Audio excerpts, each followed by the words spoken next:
My daughter Victoria, she was a beautiful, loving 18-year-old teenager. In the blink of an eye, one family's life changed forever. She wanted to fit in, but by fitting in, she was testing these drugs. And my husband and I, we missed all the signs. Determined to keep it from happening to others, they're now focused on making a life-saving drug more accessible in our community. And they're not alone in their mission. We're seeing people die at record numbers like we've never experienced. Over the next hour, Channel 9 is going in-depth on a danger targeting our children without them even knowing. These are not overdoses, these are poisonings, these are fentanyl poisonings. Showing you what to look out for. They're making vapes like Slurpees now. So 7 of the vapes that I've got received from kids tested positive for fentanyl. The resources available and how you can help save a life. This is 9 Investigates, hidden in plain sight, the fentanyl crisis. It's a hidden danger in our community, and it's ending up in the hands of our children without them even knowing. Good evening. I'm Shannon Butler. From pills to marijuana to even vape pens, they're all being laced with fentanyl, contributing to the number of overdoses and deaths right here in Central Florida and across the country. Over the next hour, we're looking into this growing issue and the efforts that are underway right now to help save lives. One of the biggest advocates spearheading this mission is a local family who knows all too well the pain and loss of a loved one to an overdose. My daughter Victoria, she was a beautiful, loving 18-year-old teenager. She loved to be with people, and she didn't like to live like the high life or have beautiful clothes. She always wanted to wear like t-shirts, cut-off jean shorts, and flip-flops. She was like kind of like a flower girl, or like a hippie, you know, and really down to earth. Victoria Siegel's life was no doubt privileged. Her mother, Jackie Siegel, is known as the Queen of Versailles because of this documentary about their 90,000 square foot home still being built today.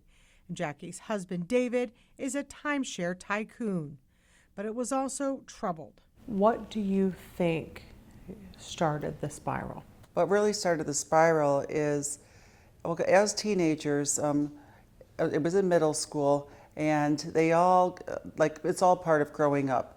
And she had a hard time coping with the peer pressure, but she always wanted to fit in. And so she, actually, when the Queen of Versailles documentary came out, then people realized, well, you have a wealthy dad. You can buy us like the marijuana and stuff. So, you know, she started getting friends that she wanted to fit in, but by fitting in, she was testing these drugs. And in 2015, Victoria Siegel died from a drug overdose from a combination of methadone and antidepressants. A shock to her parents, who never knew she was experimenting with drugs. It was like gradual. We didn't know that, but that's how it all got started. And then things evolved, and then she got into high school. And of course, she found out about the harder things, harder drugs and pills. And it kind of happened like that, very gradual. And my husband and I, we missed all the signs. People will say, how do you not know? See, that's the thing. People say, how do you not know? But if it can happen to us, and we have staff, I mean, we have 5 nannies, we have housekeepers, and none of us saw the signs. In fact, the depth of what her daughter was going through, Jackie didn't even know until reading her diary.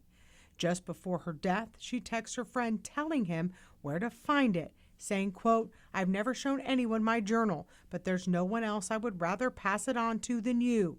My business is everyone else's business now, and I'm okay with that, Mom." 3 years later, she granted her daughter's wish, publishing her struggle in her own words. In the book about Victoria's death, they published pages and pages of the diary. What was the hardest part to read in that diary for you? Was there a page that was worse than others? It was just also touching for me. I feel like since I read the book, I realized I didn't know my daughter. Because she didn't look like a drug addict? She didn't look like a drug addict, and I didn't know about like her thought about life and even thoughts of suicide, and not like being too fat or too thin, and that she wasn't good enough for anyone, you know, like, so yeah, I really feel like I know her so much more now. On the pages of Victoria's Voice, you can see her descent into despair, struggling with bullying and body image. She talked about feeling inadequate and admitted to trying to take her own life more than once. Do you see now, like, ooh, maybe that was a sign? Was there things that she did that you're like, now we definitely know the signs. She started getting like getting tired and shutting the door when she came home. Well, what we didn't realize is, well, maybe she popped a bunch of Xanax, and that's what was making her sleepy. She started to not take as much care of herself.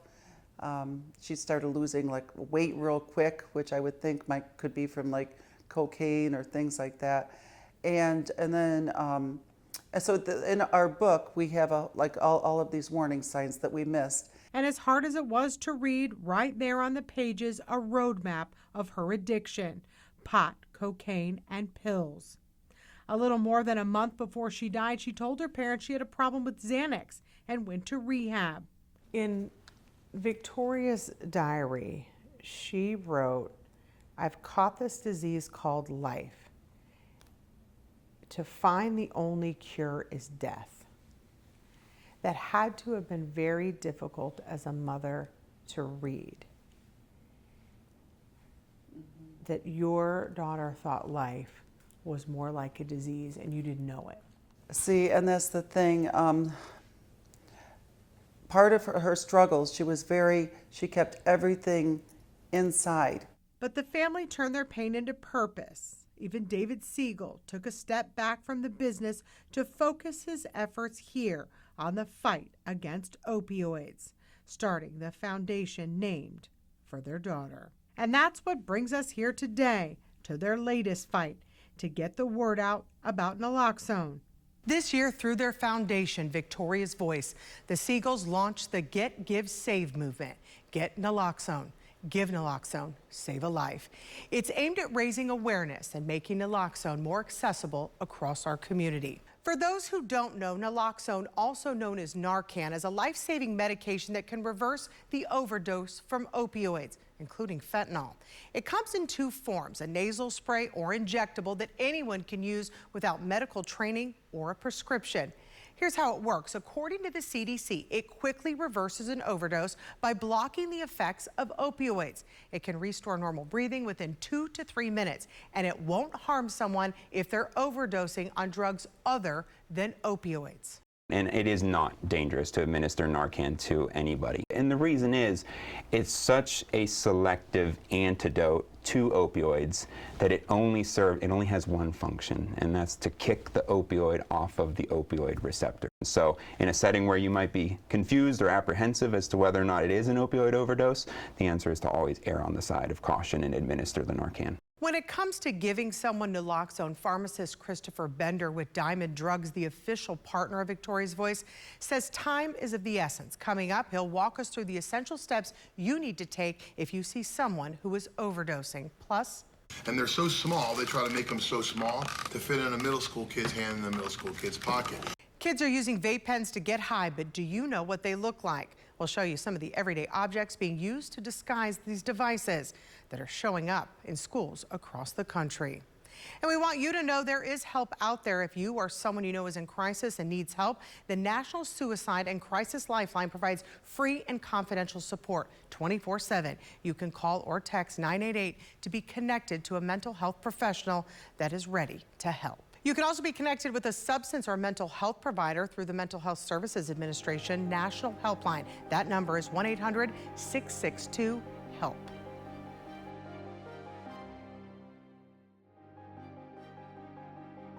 Welcome back to our 9 Investigate special, Hidden in Plain Sight, the Fentanyl Crisis.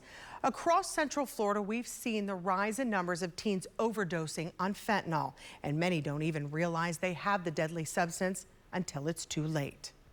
Back in July, a 17-year-old DeLand High School student died from a fentanyl overdose, and a 14-year-old girl nearly died after using a vape pen.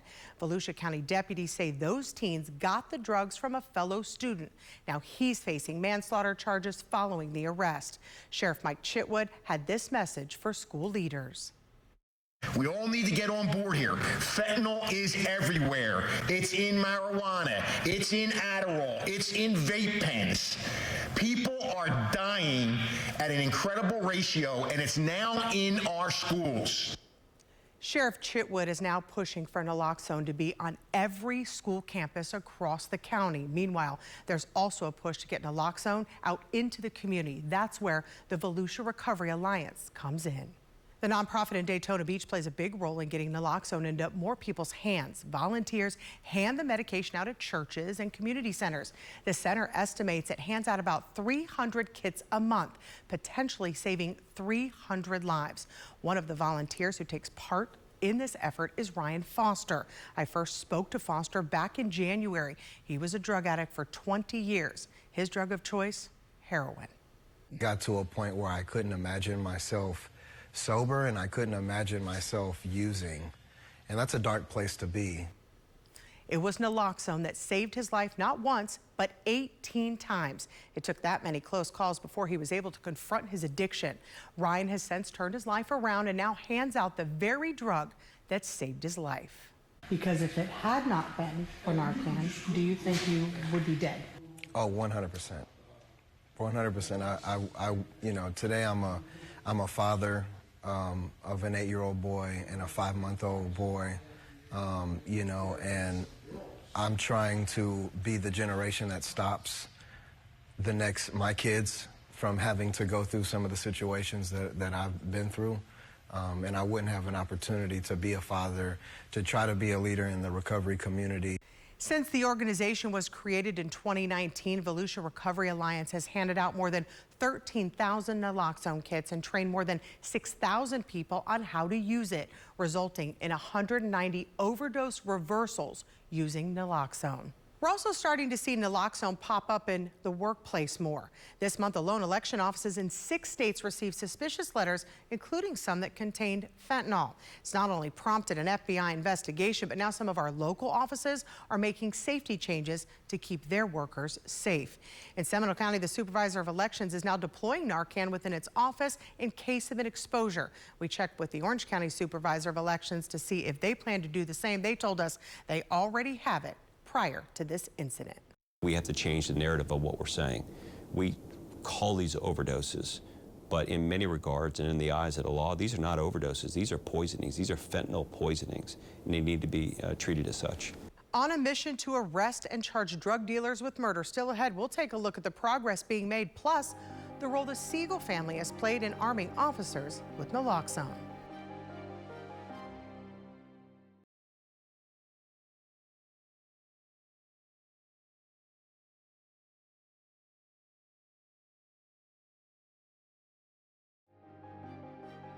Think about it.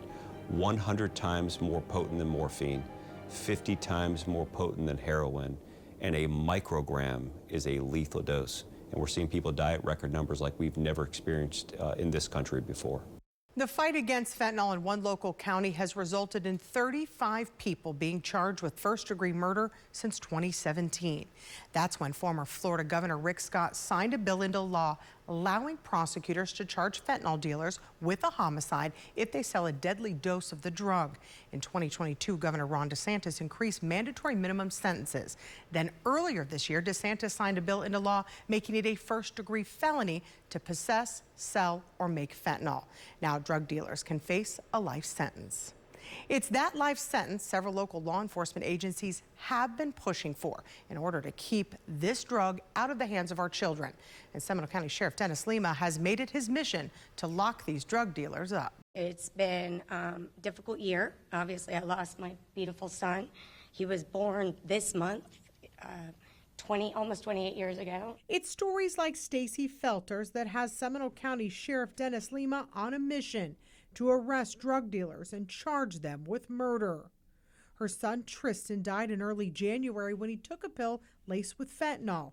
He was prescribed Percocet after an injury several years ago, and he died after taking a pill he thought was Percocet, but it was fentanyl. Today, I'm standing here with all the courage he's provided me to say, for the first time, I can announce, and I'm standing next to the sheriff and the assistant state attorney, that my son was murdered. And the state attorney agreed. Bradley Hunter and Vicente Diaz, as well as Andres Rea of Los Angeles, who the sheriff believes is 2 levels removed from the Mexican cartel, were charged with first-degree murder. This is what Sheriff Dennis Lima has been pushing for. He's been instrumental in laws that charge drug dealers, including these that could put dealers away for life. When it comes to fentanyl and the issue with fentanyl, the epidemic of fentanyl, why is it such a big deal to you? In my lifetime, we've seen the influx of a drug that has been manipulated with precursor chemicals from China, and now the Mexican drug cartel has shifted their operations. And what we know about fentanyl is, 60% chance that somebody that is taking a pill on the street in America today contains a lethal dose of fentanyl. According to the CDC, more than 100,000 people have died from drug overdoses every year since 2021. You've described this on the streets as Russian roulette now. You just never know. Do people need to just assume, if they're getting it off the streets from these drug dealers, that it has fentanyl in it? I think it's a fair assumption that more often than not, or more specifically, 60% of the time, the pill that you're taking is a lethal dose. That's why Sheriff Lima carries naloxone wherever he goes. You carry that in your uniform every day? Always. I carry it not only in my uniform, when I'm off duty, I carry it on my person because I never know when I'm going to come in contact with somebody, and I feel a sense of responsibility to families who have lost loved ones, knowing that there's medicine out there that can bring people back and give them a second shot at life. I feel compelled as a good citizen to do that. And he thinks the life-saving drugs should be available everywhere. That includes your home, schools, and businesses. I think that, of course, first, you want people to do it because it's the right thing to do, right? But if you're not going to do it because it's the right thing to do, I think that they should be compelled to do it. I think that they should have responsibility to save people that are in there. And in his county, there's been some success with the drug. His deputies have deployed it 700 times, saving so many lives. They have seen a 25% increase in Seminole County citizens deploying it, and that means a 21% reduction in deaths because of naloxone here. But he knows there is so much more work to be done. People will say, I don't need it. Doesn't happen in my house. Well, I tell you, if you say that you don't know anybody that's on this journey and struggling, then you haven't asked enough questions for the people that you surround yourself with. And says it only works if everyone comes together. We as a society have the ability to change the face of addiction. This is not a situation of trying to make bad people good, but rather sick people well. And if we treat this as a medical condition first, I think that society is incredibly kind, incredibly generous.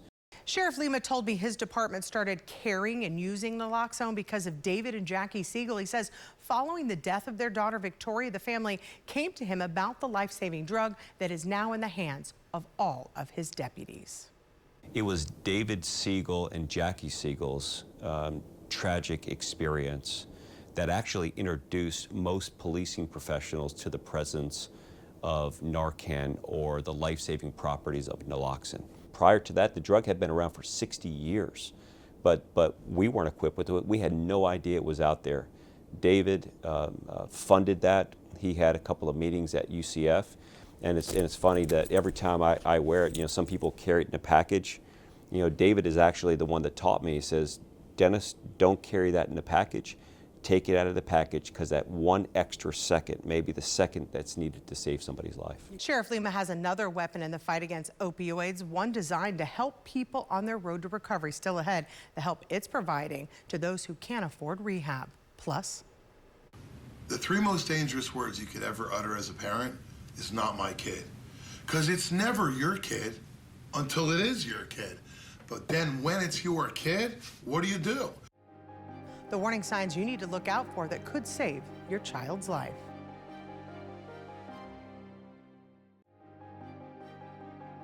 Looking back now at your daughter's life, do you see now like, ooh, maybe that was a sign? Was there things that she did that you're like, Now we definitely know the signs. She started getting getting tired and shutting the door when she came home. And then also it was like change of friends. She started getting friends that would steal from us. She started to not take as much care of herself. She started losing weight real quick. And we can't look back and say, we should have known, but the only thing we can do is move forward and warn other parents to open up their eyes. It's that warning that Jackie and her husband, David Siegel, want to get across to prevent another family from losing a child to an overdose. Thank you for staying with us for our 9 Investigate special, Hidden in Plain Sight, the Fentanyl Crisis. I'm Shannon Butler. The Siegel lost their daughter Victoria back in 2015 after she took a combination of methadone and antidepressants. Since then, they've been on a mission to educate others about these dangerous drugs, many of which are now being laced with fentanyl. Because of the fentanyl now streaming into everything, and even like marijuana is being laced, it's just trying something one time can kill now. Okay, it's gotten so much worse. Now, through their foundation, Victoria's Voice, the Siegels have launched the Get, Give, Save naloxone awareness movement. It's aimed at making naloxone more accessible across our community. And that's why we're here today, because along with the Siegels, we're seeing local law enforcement along with state and federal lawmakers join in on the mission to combat what some see as a crisis among our youth. In fact, just last week, President Biden and Chinese President Xi Jinping discussed ways to curb the production of fentanyl. A senior U.S. official said China agreed to go after companies that make pill presses and produce the chemicals used to make fentanyl. A lot of people are dying. More people in the United States between the ages of 18 and 49 die from fentanyl than from guns, car accidents, or any other cause. We're also seeing more drug dealers being charged with murder right here in Florida under a state law. These cases are no longer considered an accidental overdose or an overdose at all. This is a drug-induced homicide. First case, State versus David Gilcrest. Nicholas Rubino's family gathered in a courtroom earlier this month to face the man who killed him. I'm having a hard time forgiving you. We've been attending your hearings for 4.5 years. I hope you've seen me. Donna Rodriguez looked directly at David Gilcrest as she spoke to the drug dealer who sold her son fentanyl. That deadly dose killed him instantly. Nick didn't die once. He dies every single day, over and over again. We feel this pain every time we look at his 2 children. His mom told Channel 9 the 31-year-old had been sober for 2 years but relapsed, and on December 2nd, 2018, was found unconscious in the bathroom of a pizza place where he worked. Text messages showed the exchange between the 2 men. Minutes later, police text Gilcrest, who didn't know Rubino was dead, asking him to come back for another buy. He did and was arrested.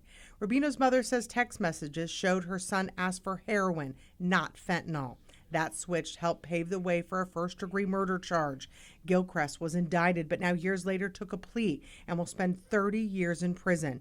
A long sentence, but not long enough for Rubino's family. Dealers deal death and aren't held accountable, and you're being held accountable today. Gilcrest is one of several people who have been sentenced under a fairly new law that allows prosecutors to charge drug dealers with the murder for deadly overdoses. Last year, Governor Ron DeSantis signed into law that measure, increasing sentences for trafficking fentanyl. Yes, someone dealing fentanyl is murdering people, and they are going to go to prison in the state of Florida, and that's appropriate. And since then, people have been, including 40-year-old Deontay Lee Barber. The Rockledge man has been sentenced to federal prison for distributing a lethal dose of fentanyl to an informant. And Terry Williams, who pleaded no contest to drug charges related to the death of 30-year-old Ariel Osteen. He received 15 years behind bars. But this 30-year sentence is one of the longest we have seen in Central Florida so far. I'm praying that a sentence like this will make a big impact on our community, because most people who get sentenced for dealing death by illicit drugs. They get 10 years, they get 6 years. This is a good long sentence, and I hope it scares the bejesus out of people and scares them right into recovery.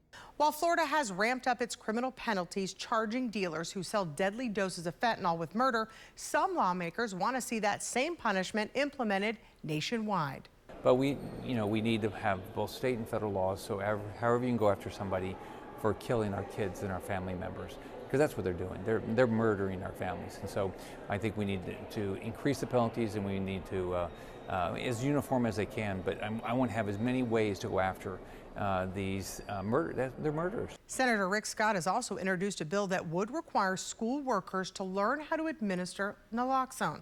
Right now, schools can buy it and administer it, but Scott's bill would help provide training and other medical interventions. And I know our teachers really care about their kids, and so they need to have access to Narcan, naloxone, and they need to be trained.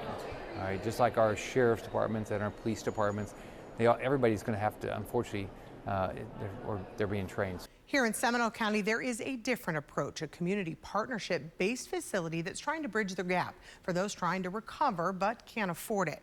Its creation started with an idea Sheriff Dennis Lima had, and he was able to make it a reality thanks to Advent Health. Anthony Santos was at rock bottom in 2021. I had a car, I had a motorcycle, I had, a condo, maybe a half-mile from the beach in Myrtle Beach, South Carolina.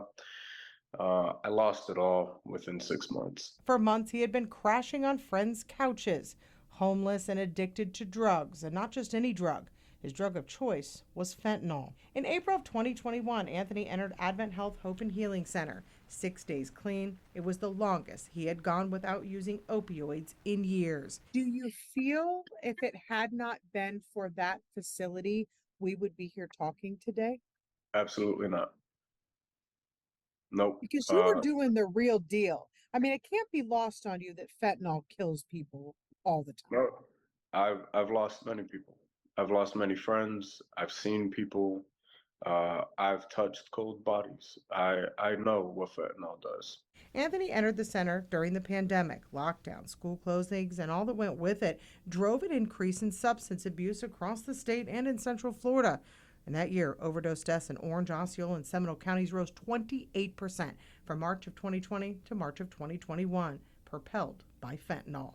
And here in Florida, we had the second highest number of drug overdoses in the nation, with more than 7,800. But that year also brought the opening of this center. There's still a lot of negative stigma and connotation to mental health and substance use, but I can tell you it's gotten better. But the way that we approach it hasn't been able to change because of it. Dr. Scott Tucker is the center's director. The facility offers evidence-based therapy as part of a collaboration between Advent Health, the Seminole County Sheriff's Office, and other community partners. This includes intensive outpatient services and a 10-bed, 30-day volunteer inpatient program for men, a huge resource for those trying to recover. Without insurance or money, many people struggle to get help, but this is free. Without this center, what does that mean? Well, I'll tell you what it was like before. So an individual comes into the emergency department and they may have overdosed or they may have come in for something else, but they have a substance use disorder. And a hospital system is looking at what are the physical ailments? How am I going to treat this individual for what they came in for? Make you feel better. And make you feel better physically. So they come in, they're treated, and then they're returned back into the same atmosphere that they came from. The cycle repeats. Temporary fix. Right. It's a very temporary necessary, fix. but temporary. Correct. Yeah. And they have seen success with behavioral therapy, peer support groups, and even art and yoga. When we first started the program, we looked at what is success to us, and we have truly been able to exceed what our goals have been. So we have seen about 500 individuals. We've been able to help 500 individuals over the period of 2.5 years. And we have been able to watch the success of those individuals leave here and get jobs and connect with family members and start their life again, walking on that road to recovery, and seeing what life can really be when they're not on substances. So the national average for short-term residential treatment for successful completion is between 52 and 54%. And last year we came in at about 67% successful completion for those individuals. Anthony graduated the program after 45 days, and he's been clean ever since. Why was this program different? It wasn't the first time you had been. So it was different because I knew that I wasn't just a number to them. It, like, from the very beginning, and it's crazy because I'm sorry, I'm sitting here and I'm tearing up because from the moment I walked in, it was just a sense of relief. Anthony has been sober now for 2.5 years. He has a job, a home, and has began a relationship again with his son.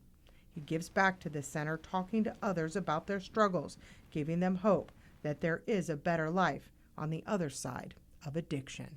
And if it wasn't for this center, you think you would be one of those statistics? Absolutely. Nobody thinks they're going to hit a vape or take a pill and die instantly from fentanyl. I mean, if fentanyl existed the way it does today when I was using drugs, I wouldn't be sitting here. A former drug addict who spent years in prison is now sharing his past to prevent others from going down the same path. A cigarette was my first drug, alcohol was my second drug, and marijuana was my third. But you know what my first drug was? Trauma. Trauma is the first gateway drug.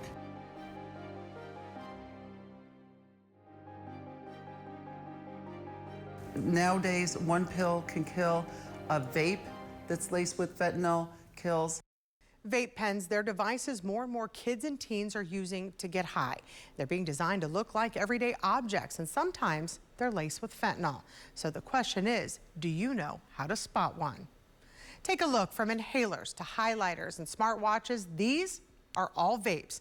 Michael DeLeon, who started an organization called Steered Straight, has collected thousands of them from kids in schools as he tries to help educate them about drugs and what they can do to their lives.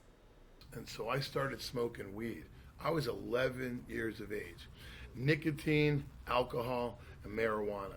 So I was on pills by 12. I was addicted to pills. And then I was shooting cocaine into my arms at 16 years of age.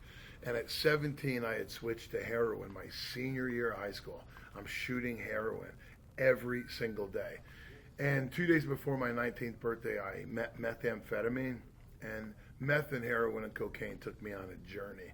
And so for the next 10 years, basically, I destroyed my life with drugs. I'm dealing drugs, I'm dealing guns. I'm in New Jersey now, and I'm literally running guns out of the Carolinas and Georgia to New Jersey and coming down to Florida getting drugs and bringing it back up. I was like on 95 twice a week, running guns and drugs. And I got the attention of a gang, because I'm running all these drugs and guns, and they embraced me into a street gang in Newark, New Jersey. I'm running with a gang now. I mean, like, I don't look gangster. No, you really don't. And then, at about 135 pounds with abscesses from wrist to neck, I didn't look like much of a gang banger then. But I was dealing guns and drugs for a gang. And my wife had had enough. She held on. But she finally said, for her and the kids' safety, she left me. She left me a note, right? Michael, I love you. And I know you'll choose me over your drugs. Choose her over drugs. Now, that would have been a good idea, except that's not what I chose. She left me, and I had nowhere else to go, and I moved in with my 63-year-old mother. And I put a drug deal together that went horribly wrong, and 2 kids that I brought with me both got shot. And one of the kids that got shot, he passed away. His brother put a hit out on me. Bring him to me, I'm going to kill him. So he sends 2 kids to come find me. And when they got to my house to come get me, I wasn't home. But my mother was. And they murdered her. Sunday, May 14th, 1995 was Mother's Day morning. I got my mother murdered on Mother's Day morning. So I get to live with that the rest of my life. You know, when I tell this story to kids, When Jimmy handed me that cigarette, I really didn't know how it was going to affect my life. My 63-year-old mother was murdered on Mother's Day morning, 1995, and I'm 100% responsible for it. You know, I brought the chaos and havoc into her life. And what I want kids to understand is you don't vape or smoke cigarettes or go to a party and drink alcohol or pick up a joint or pick up a pill with the idea you're going to become a drug addict. Nobody thinks they're going to become a drug addict. Nobody thinks they're going to die in their 20s of an overdose. Nobody thinks they're going to hit a vape or take a pill and die instantly from fentanyl. I mean, if fentanyl existed the way it does today when I was using drugs, I wouldn't be sitting here, you know? I know you think that joint's no big deal, that pill's no big deal. Everybody's drinking beer, everybody's vaping. Oh, no. You don't understand. Let me tell you where you're going. Let me tell you, let me play the whole tape out for you. Right. You have no idea what you're facing. And I'm not a doctor, I'm not a counselor, I'm not your parents, I'm not a cop. I'm a person who ruined his life, got his mother killed, and now kids are giving me their drugs. They're giving me their drugs. They're so compelled in 90 minutes of my story. And vaping is the worst thing going on in our schools right now, and they're giving me their vapes. So, but this was just yesterday, one school. They're making vapes like Slurpees now. This looks like a keychain, like one of those Starbucks keychains, you know, that you get. That's a vape? Yep, and look at the colors, and look at the flavors, right? Strawberry and banana put together. And they're so small, they try to make them so small to fit in a middle school kid's hand in the middle school kid's pocket. A lot of kids This one seems popular. This is the most popular one in America for kids right there. And you know what's amazing? One of the first things the Biden FDA did. It smells delicious. It sure does, of course. There's 7,000 flavors now. There's 7,000 vape flavors in this country, 7,000. One of the first things the Biden FDA did is they banned this. This Elf bar is banned in the United States of America. How did I get one from a kid yesterday? I went to 6 vape shops yesterday. They're all selling them. But what the China Tobacco Company did was they changed the name of it. Looks exactly the same. They changed the name of it. Elf bar to BC 5000. This is not banned. When we talked to Jackie yesterday, we were at her home, and we talk about the missing of the signs. But you're in schools too. Do you believe that the schools are missing the signs too? Everywhere I go. So this is the slippery slope, Yeah. you think? Because this is not okay. Kids are 6 times more likely to become combustible cigarette smokers if they vape as a kid. And then if they vape nicotine as a kid, synthetic nicotine, they're 10 times more likely to vape THC. And now everything is changing. And the edibles is through the roof. And you got kids leaving schools and ambulances going to hospitals. People say, you can't overdose on marijuana. This isn't marijuana. You're calling it marijuana. It's not marijuana. The day before yesterday, I said to you earlier, a kid gave me remember those old film, film that came in? Oh yeah, the canister, yellow and black or whatever, yeah. So that's what they're selling the weed in, at vape shops and smoke shops all over this country. Actual weed. In every state, not just the marijuana legal states. And in marijuana legal states, you're not allowed to sell marijuana unless it's in a marijuana dispensary. Right. That's over. That's over. It's sold in gas stations. It's sold in vape shops. And you don't know what that stuff is laced with anymore. It's not like when you did it back in the day where it was just marijuana. It was 5% THC. Yeah. Now it's 100% THC. And maybe laced with fentanyl. Yes. And it's sold all over this country. Yep. Michael DeLeon is also a big supporter of naloxone, saying everyone should have it. Coming up next, we're going to walk you through the key steps you need to take to use naloxone if you see someone overdosing.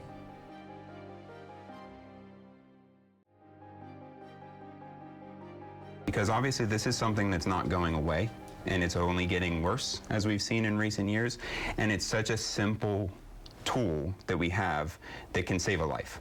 So I think that something that's so simple to use, so accessible to have, and having such a reward such as saving someone's life, I think that's really a no-brainer type of situation.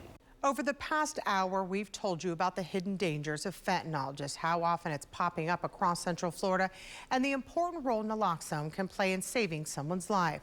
But what are some of the warning signs of an overdose you should look for? So the hallmark symptoms of overdose is going to be minimal or absent breathing, as well as unresponsive. Now, additional signs that you can look for would be if you can see their eyes, the pupils would be very, very small, what are called pinpoint pupils. Their skin may also be cold and clammy. Their heart rate may be very weak or low or completely absent. And you can also look at their fingernails and their lips because they will often be blue. As soon as you see someone experiencing those signs, even if you're not sure it's an opioid overdose, you should administer naloxone. Pharmacist Christopher Bender with Diamond Drugs, the official partner of Victoria's Voice, shows us just how easy it is. Again, this is the nasal spray solution. It's important to understand that within each one of these nasal spray devices, it contains a single dose of medication. So you're going to want to give the entire dose of this device. And the way you do that, place 2 fingers on top and your thumb on the bottom plunger, and you're going to pick a nostril and you're going to push the plunger down in its entirety until it can no longer go, to ensure that you give the entire dose of the medication.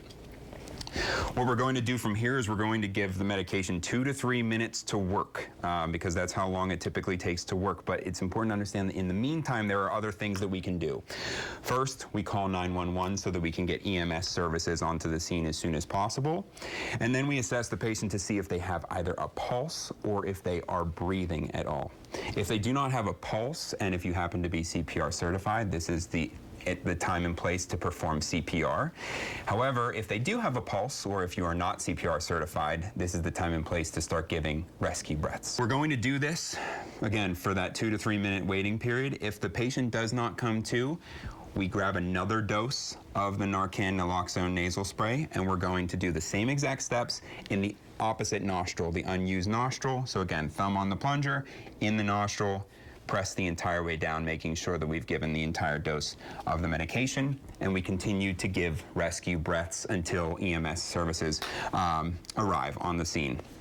If the patient does awake and become alert, then we simply stay with the patient. We provide comfort care in the time until EMS comes.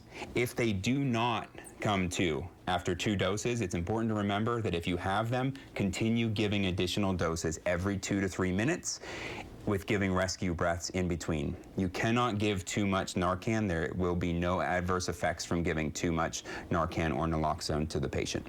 It's important to note you shouldn't be afraid to report an overdose. You won't get in trouble or charged thanks to a state law. It's the Good Samaritan law. And the Good Samaritan law is a law that protects people when they are blowing the whistle and calling for emergency services. You know, we want to make sure that nobody is fearful of reporting an overdose. They may be engaged in illegal activity themselves, they may be using drugs, but the Good Samaritan law holds them harmless from prosecution in those particular cases. And because people don't know that and it's not being talked about a lot, we've had lifeless bodies dropped off in the parking lot of the hospital, even here in Seminole County. And unfortunately, these people have died horrible deaths as a result of it. We want people to get out there and to do it. Many people don't know that once you do get help and give someone naloxone, essentially, it's a 90-minute timer that starts. A dose of naloxone gives the person experiencing the overdose 90 minutes of life. And I think that there's some stereotypes that if you get a dose of Narcan, you're just going to be okay. It gives you 90 minutes of life. You have to be hospitalized, you have to be treated in that 90 minutes, or the effects of the overdose, the potency of the drug taken, particularly when it comes to fentanyl, can actually start taking effect again. So you have to be hospitalized, you have to be stabilized, and I think that is the key opportunity to involve that person and their family on a course and path towards recovery. Naloxone is available over the counter without a prescription at major retail pharmacies like CVS and Walgreens. The cost, it's about $45. You can also get naloxone from community-based distribution programs, local public health groups, or local health departments free of charge. Now, trying to figure out whether your child is using drugs can be challenging, but there are warning signs for you to look out for. Seagulls say they missed some of those. Some of those signs include changes in their mood or personality. They're less motivated, changing friends, and even a change in their appearance can be a sign. These are signs you should not ignore. If you are concerned, check their phones, check their rooms, and let them know it's out of concern for their health and safety. We have also put together a full list of resources for you online, and you can find a list of locations to get naloxone through the Victoria's Voice Foundation, along with mental health and substance abuse resources throughout Central Florida. It's all on our website. Just head over to WFTV.com/fentanyl crisis. Thank you for joining us for this 9 Investigate special, hidden in plain sight, the fentanyl crisis.